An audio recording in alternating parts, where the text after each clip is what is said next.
കേരളത്തിലെ സർക്കാർ മെഡിക്കൽ കോളേജുകൾ അതിൻ്റെ ഇന്നത്തെ നിലവിലെ ബാഹ്യ ലുക്കും ബാഹ്യാവസ്ഥയും ആന്തരിക ലുക്കും ആന്തരിക അവസ്ഥയും ഇവിടുത്തെ ജനങ്ങൾ അറിഞ്ഞിരിക്കേണ്ടത് തന്നെയാണ്. 1953 തോന്നുന്നു ആദ്യത്തെ സർക്കാർ മെഡിക്കൽ കോളേജ് തിരുവനന്തപുരത്ത് വരുന്നത്. അത് കഴിഞ്ഞിട്ട് വന്നിട്ടുള്ളതാണ് ബാക്കിയുള്ള എല്ലാ സർക്കാർ മെഡിക്കൽ കോളേജുകളും. അതിൽ മുൻപന്തിയിൽ നിൽക്കുന്ന 3 സർക്കാർ മെഡിക്കൽ കോളേജുകളാണ് തിരുവനന്തപുരം, തൃശ്ശൂർ, കോഴിക്കോട്. അതിൽ ഏറ്റവും മുൻപന്തിയിൽ നിൽക്കുന്നതാണ് തിരുവനന്തപുരം സർക്കാർ മെഡിക്കൽ കോളേജും കോഴിക്കോട് സർക്കാർ മെഡിക്കൽ കോളേജും. അത് കഴിഞ്ഞാൽ 4ാമതായിട്ട് വേണമെങ്കിൽ നമുക്ക് ആലപ്പുഴ സർക്കാർ മെഡിക്കൽ കോളേജിനെ അതിൽ ഉൾപ്പെടുത്താം. അത് കഴിഞ്ഞ് ഉണ്ടായതാണ് ബാക്കിയുള്ള എല്ലാ മെഡിക്കൽ കോളേജുകളും. ഇന്ന് 14ഓളം സർക്കാർ മെഡിക്കൽ കോളേജുകൾ കേരളത്തിലുണ്ട്. ഈ കൊല്ലം പുതിയതായിട്ട് തിരുവനന്തപുരത്ത് ഒരു സർക്കാർ മെഡിക്കൽ കോളേജും കൂടി കെ കരുണാകരൻ മെമ്മോറിയൽ സർക്കാർ മെഡിക്കൽ കോളേജ് എന്ന് പറഞ്ഞ് അപ്രൂവൽ കിട്ടി എന്ന വാർത്തകൾ നമ്മൾ കണ്ടതാണ്, എല്ലാവരും ശ്രദ്ധിച്ചതാണ്. വളരെ നല്ല കാര്യമാണ്. മൊത്തത്തിൽ ഒരു 35 മെഡിക്കൽ കോളേജുകൾ കേരളത്തിലുണ്ട്, സർക്കാരും പ്രൈവറ്റ് മേഖലയും ഉൾപ്പെടുത്തിക്കൊണ്ട്. അതിൽ ഈ 14 മെഡിക്കൽ കോളേജുകൾ, സർക്കാർ മെഡിക്കൽ കോളേജുകൾ പൂർണ്ണമായും ഇവിടുത്തെ ജനങ്ങളുടെ പൈസ കൊണ്ട് മാത്രം അതിൻ്റെ പുരോഗമന പ്രവർത്തനങ്ങൾ മുന്നോട്ട് കൊണ്ടുപോകുന്ന പബ്ലിക് സ്ഥാപനങ്ങളാണ്. ഇന്ന് അവിടുത്തെ അതിൻ്റെയൊക്കെ അവസ്ഥ എന്താണ്? പ്രൈവറ്റിനെ കുറിച്ച് കൂടുതലൊന്നും പറയേണ്ട കാര്യമില്ല. ഇവിടെ പ്രൈവറ്റ് മേഖല ഓരോ വ്യക്തികളിലോ ട്രസ്റ്റിൻ്റെയോ കയ്യിലിരിക്കുന്നത് കൊണ്ട് അവരത് വളരെ ഭംഗിയായിട്ട് അതിൻ്റെ ഇൻഫ്രാസ്ട്രക്ചറും മറ്റുള്ള കാര്യങ്ങളും ഒക്കെ അവർ ചെയ്യുന്നുണ്ട്, അഡ്മിഷൻ വാങ്ങുന്നുണ്ട്, അതൊക്കെ നടത്തുന്നുണ്ട്.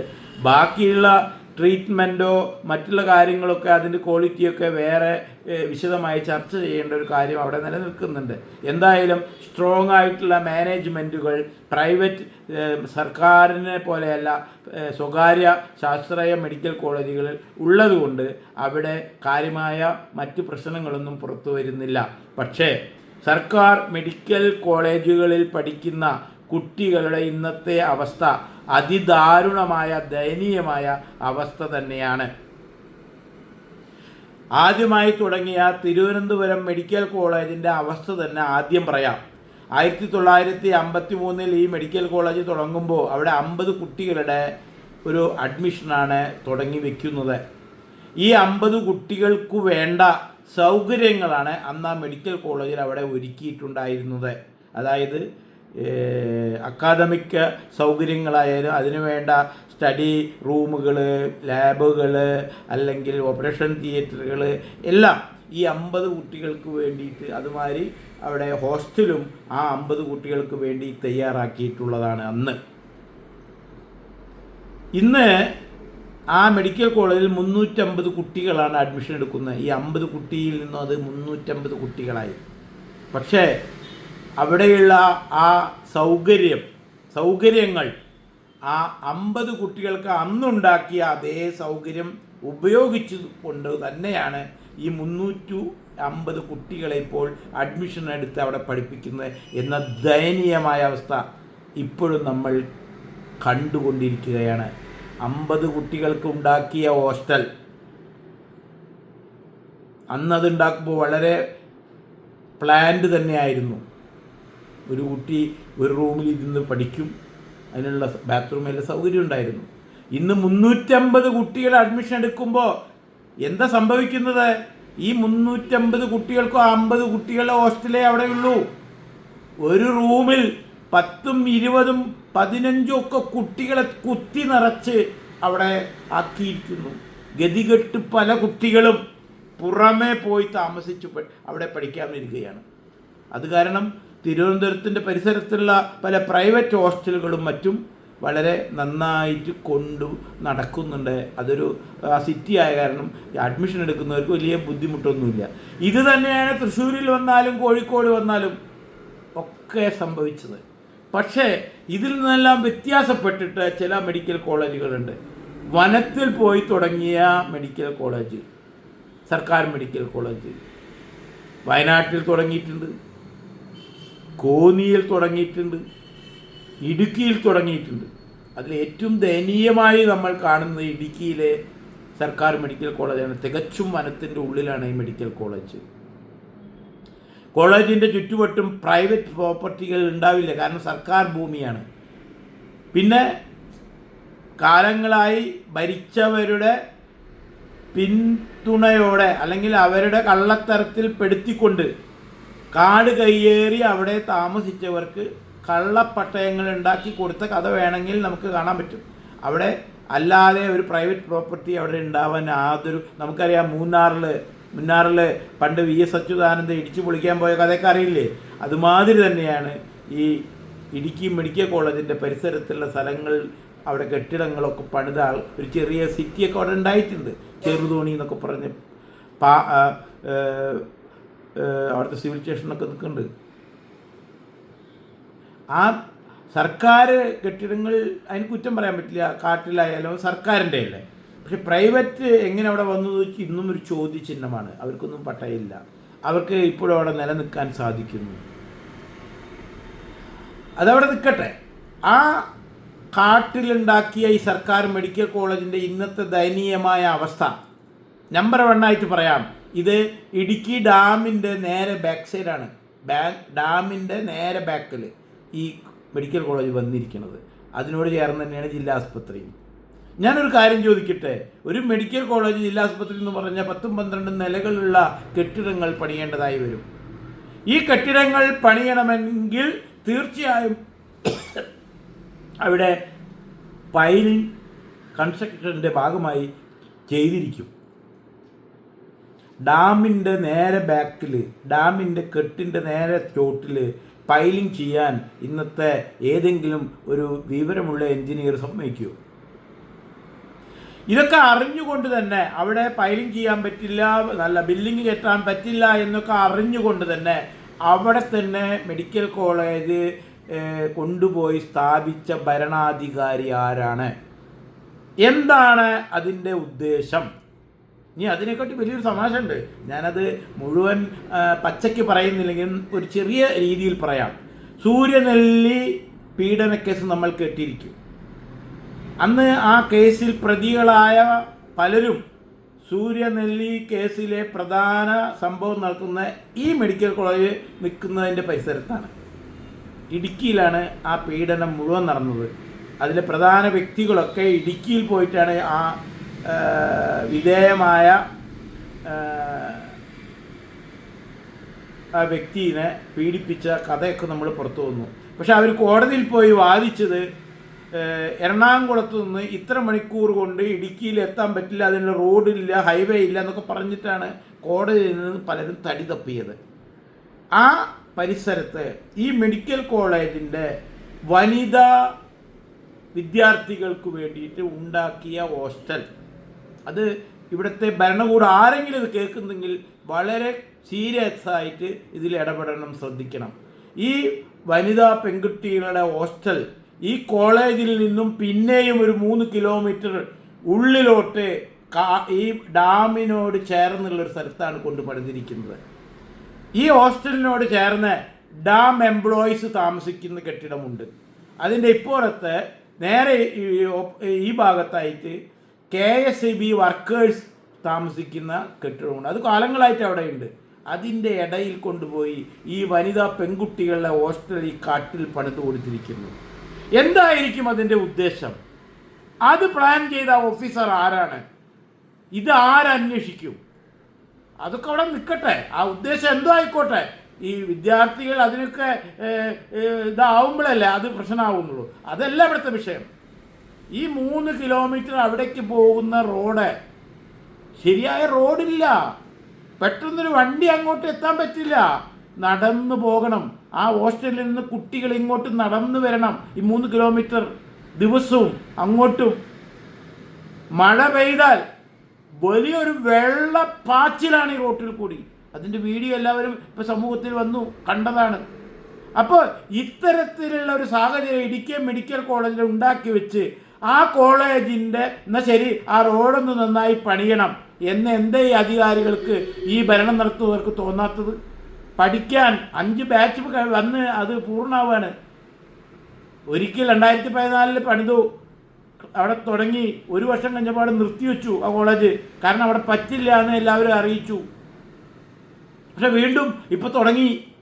എന്താണ് ഉദ്ദേശം? എന്നാൽ തുടങ്ങുമ്പോൾ ആദ്യം 2014 നിന്ന് തുടങ്ങിയിട്ട് വീണ്ടും 2022 വന്നിട്ടാണ് തുടങ്ങിയത്. അപ്പോൾ ഇത്ര വർഷം കൊണ്ട് ഈ സൗകര്യങ്ങളൊക്കെ പണിത് മുഴുവനാക്കണ്ടേ? എന്താ ചെയ്യാണ്ടിരുന്നത്? കുട്ടികൾ പഠിപ്പിക്കാൻ ക്ലാസ് റൂമില്ല, ലെക്ചർ ഹാളുകളില്ല, നല്ല ലാബുകളില്ല, ഓപ്പറേഷൻ തിയേറ്ററില്ല, മോർച്ചറി നല്ലതില്ല. എങ്ങനെ കുട്ടികൾ അവിടെ പഠിക്കും? എന്നാൽ ഇതിനെ എതിരെ ശക്തമായി ആ നാട്ടുകാരില്ല പറയാൻ. അവിടെ വരുന്ന പ്രിൻസിപ്പാൾമാർ എല്ലാ ദിവസവും ജോലിക്ക് വരില്ല എന്ന് കോൺഫറൻസിലാണ്. അധ്യാപകരുടെ കഥ ഞാൻ വിളിച്ചു പറയുന്നില്ല, ഓഫീസ് സ്റ്റാഫിൻ്റെ കഥ ഞാൻ പറയുന്നില്ല. ഈ കുട്ടികളുടെ കാര്യങ്ങൾ യൂണിവേഴ്സിറ്റിയിൽ പോയി ആ വർക്കുകളെല്ലാം ചെയ്യുന്നത് ഗവൺമെൻറ് സ്റ്റാഫല്ല, അവിടുത്തെ PTA അപ്പോയിൻറ്റ് ചെയ്ത PTA ശമ്പളം കൊടുക്കുന്ന ഒരു സ്റ്റാഫാണ്. ആലോചിച്ച് നോക്കിയേ ഒരു മെഡിക്കൽ കോളേജിൻ്റെ അവസ്ഥ. ഇതുതന്നെയാണ് കോന്നിയിലും, ഇതുതന്നെയാണ് കേരളത്തിലെ മറ്റുള്ള മെഡിക്കൽ കോളേജുകളുടെ എല്ലാം അവസ്ഥ. കാലത്ത് ഫസ്റ്റ് ഇയർ കുട്ടികൾക്ക് അനാട്ടമി സബ്ജക്റ്റ് പഠിക്കാൻ അവിടെ വരുമ്പോൾ, ഈ അനാട്ടമി പറഞ്ഞാൽ മെയിനായിട്ട് ബോഡി പഠിക്കലാണ്. അപ്പോൾ ഈ ബോഡി ഇതിൽ നിന്ന് എടുത്ത് ടേബിളിൽ കിടത്തണം. അതിനൊരു സ്റ്റാഫുണ്ട്, ആ സ്റ്റാഫിന് പ്രത്യേക പേരുണ്ട്. അത് PSC അപ്പോയിൻ്റ് ചെയ്ത് വെക്കണം. എത്ര കോളേജിൽ ആ സ്റ്റാഫുണ്ട്? ഇതൊക്കെ PTA ആണ് അപ്പോയിൻ്റ് ചെയ്ത് സാലറി കൊടുക്കുന്നത്. കാരണം കാലത്ത് കുട്ടികൾ അവിടെ പഠിക്കാൻ വരുമ്പോൾ ഈ ദ്രാവകത്തിൽ നിന്ന് ബോഡി എടുത്ത് ആ ടേബിളിൽ കിടത്താൻ ആളുമില്ല. പലയിടത്തും ആ ആളും വരാതെ കുട്ടികൾ തന്നെയാണ് അതെടുത്ത് ടേബിളിൽ വെച്ച് പഠിത്തം കഴിഞ്ഞാൽ തിരിച്ച് അതിൽ കിടത്തുന്നത്. ഇതാണ് ഇന്നത്തെ മെഡിക്കൽ പഠനം കേരളത്തിൽ. എന്നിട്ട് ഈ അവസ്ഥ നിൽക്കുമ്പോഴാണ് വീണ്ടും K. Karunakaran memorial medical college തിരുവനന്തപുരത്ത് ഇപ്പോൾ പ്രഖ്യാപിച്ചിരിക്കുന്നത്. ഉള്ള മെഡിക്കൽ കോളേജുകളിലെ സൗകര്യങ്ങളും ഇൻഫ്രാസ്ട്രക്ചറുകളും മറ്റ് അത്യാവശ്യമായിട്ടുള്ള ഉപകരണങ്ങളൊക്കെ അവിടെ കൊണ്ടുപോയി ഫിക്സ് ചെയ്ത് ഇവിടുത്തെ സാധാരണക്കാരന് നല്ല രീതിയിൽ ചികിത്സ കിട്ടാവുന്ന ഒരു സൗകര്യം ഉണ്ടാക്കുകയല്ലേ ഇവിടുത്തെ ഭരണകർത്താക്കൾ ചെയ്യേണ്ടത്? എന്താ അവരത് ചിന്തിക്കാത്തത്? എപ്പോഴാണ് അവരത് ചിന്തിക്കുക? 2015 മുതൽ ഇവിടെ പഠിപ്പിക്കാൻ, മെഡിക്കൽ കോളേജുകളിൽ പഠിപ്പിക്കാൻ ഡോക്ടർമാരെ PSCയോ ആരും തന്നെ വയ്ക്കുന്നില്ല.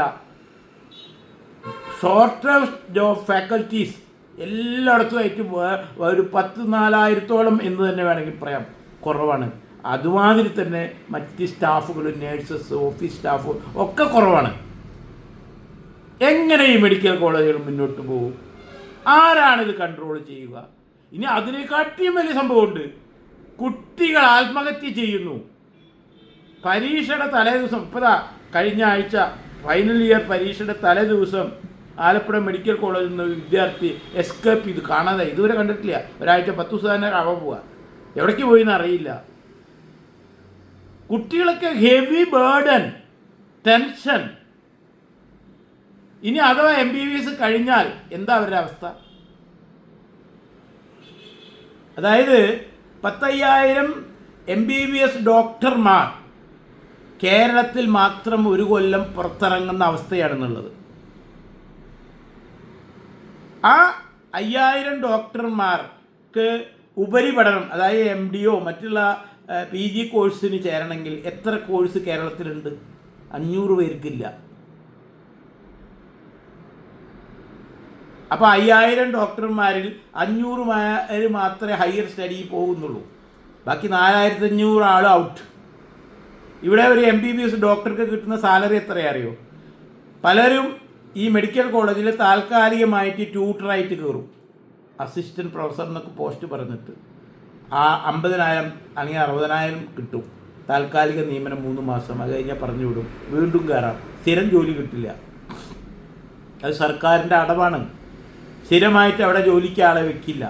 ഇനി പണ്ട് കാലത്ത് വെച്ച ഇപ്പോൾ ക്ലാസ് എടുക്കുന്ന സീനിയർ ആൾക്കാരുടെ പ്രമോഷനും മറ്റുള്ള സാലറി റിവൈസ്ഡ് സാലറിയോ ഒരു ശമ്പള കമ്മീഷനോ ഒന്നും അവിടെ ഇല്ല. വളരെ കഷ്ടമായിട്ടുള്ള അവസ്ഥയിലാണ് ഈ ആരോഗ്യ മേഖലയിലെ ഈ ഒരു ഡിപ്പാർട്ട്മെൻറ്റ് പോയിക്കൊണ്ടിരിക്കുന്നത്. എങ്ങനെ ഇവിടെ നല്ല ഡോക്ടർമാരുണ്ടാവും? എന്നാൽ ഏറ്റവും രസം എന്താ അറിയോ, ഇന്ന് മെഡിക്കൽ മേഖലയിൽ നീറ്റ് പരീക്ഷയിൽ ഏറ്റവും ടോപ്പ് കുട്ടികളാണ്, ഏറ്റവും കൂടുതൽ മാർക്ക് കിട്ടിയ കുട്ടികളാണ്. റിസർവേഷൻ അല്ല ഞാൻ പറയുന്നത്, റിസർവേഷൻ മാർക്കില്ലാത്തവരൊക്കെ വന്നു ചേരും, അത് അവിടെ മാറ്റി നിർത്തിക്കൊണ്ട്. അല്ലാതെ ജനറലായി വരുന്ന കുട്ടികൾ മിക്കവരും ആ ടോപ്പ് കുട്ടികളാണ് സർക്കാരിൽ പഠിക്കുന്നത്. പക്ഷെ അവിടെ പഠിച്ചു കഴിയുമ്പോഴേക്കും അവരുടെ മനസ്സും മടുക്കുന്നു, മനസ്സാകും മരിക്കുന്നു, ഭാവി എന്താണെന്നുള്ള ചിന്തയിൽ. 9ാം ക്ലാസ് മുതൽ നീറ്റ് പരീക്ഷയ്ക്ക് പ്രിപ്പയർ ചെയ്യിക്കുക വീട്ടുകാർ, നാട്ടുകാരും കുടുംബക്കാരും ദിവസം ചോദിക്കുക എന്തായി. ആദ്യത്തെ ചാൻസിൽ കിട്ടില്ല, രണ്ടാമത്തെ ചാൻസിൽ കിട്ടില്ല, 3ഉം 4ഉം ചാൻസ് എഴുതിയിട്ടാണ് ഈ അഡ്മിഷൻ എടുത്തത്. അഡ്മിഷൻ എടുത്തതിന് ശേഷം മനസ്സിലായി ഇതൊരു ചുക്കുമല്ലാന്ന്, ഇതൊരു മണ്ണാങ്കട്ടയല്ലാന്ന്. അതുവരെ ഒരു സ്റ്റാറ്റസ് ആയിട്ട് ഇത് കയ്യിൽ വെച്ച് മുന്നോട്ട് പോകാൻ തീരുമാനിച്ചത് പഠിക്കാൻ കയറിയപ്പോഴാണ് കാര്യങ്ങൾ പിടികിട്ടുന്നത്. ഭാവി, അതായത് ഒരു ഡോക്ടർ എന്ന് പറഞ്ഞാൽ നല്ല വില കിട്ടേണ്ട ഒരു സംഭവമാണ്. പക്ഷേ ആ പ്രൊഫഷൻ കയ്യിൽ കിട്ടിയാൽ ഭാവിയില്ല. വേറെ വല്ല പണിക്കും പോയാൽ ഇതിലും നന്നായി സെറ്റിലാവും. ഈ ഒരു അവസ്ഥ ആരാണ് ഉണ്ടാക്കിയത്? ഇവിടെ ഭരിച്ചവർ, ഇവിടെ ഭരണം നടത്തിയവർ, മാറി മാറി ഭരിച്ചവർ. അതായത് ഇന്ന് ഈ കേരളത്തിൽ അല്ലെങ്കിൽ ഇന്ത്യയിൽ തന്നെ പറയാം, ഇന്ത്യയിൽ പക്ഷേ മറ്റുള്ള സ്റ്റേറ്റിലൊക്കെ കുറേ മാറ്റങ്ങൾ വരുത്തിയിട്ടുണ്ട്. അതായത് പഠനവുമായി ബന്ധപ്പെട്ടിട്ട് ന്യൂ AI ടെക്നോളജിയുമായൊക്കെ ബന്ധപ്പെട്ടിട്ട് ഒരുപാട് കാര്യങ്ങൾ ഇംപ്ലിമെൻറ്റ് ചെയ്യാനുണ്ട്. സർജറി, നല്ല സർജൻ സർക്കാരിൽ നിന്ന് പഠിച്ചവരായിരുന്നു പണ്ട് കാലത്ത്. ഇന്ന് സർജറി എല്ലാവർക്കും കീ ഹോള്, റോബോട്ടിക് സർജറിയൊക്കെയാണ് ആവശ്യം. ഇത് സർക്കാരിൽ പഠിപ്പിക്കുന്നില്ല. ചില പ്രൈവറ്റുകൾ അതിന് തുടക്കം കുറിച്ചിട്ടുണ്ടെന്നാണ് ഞാൻ മനസ്സിലാക്കുന്നത്.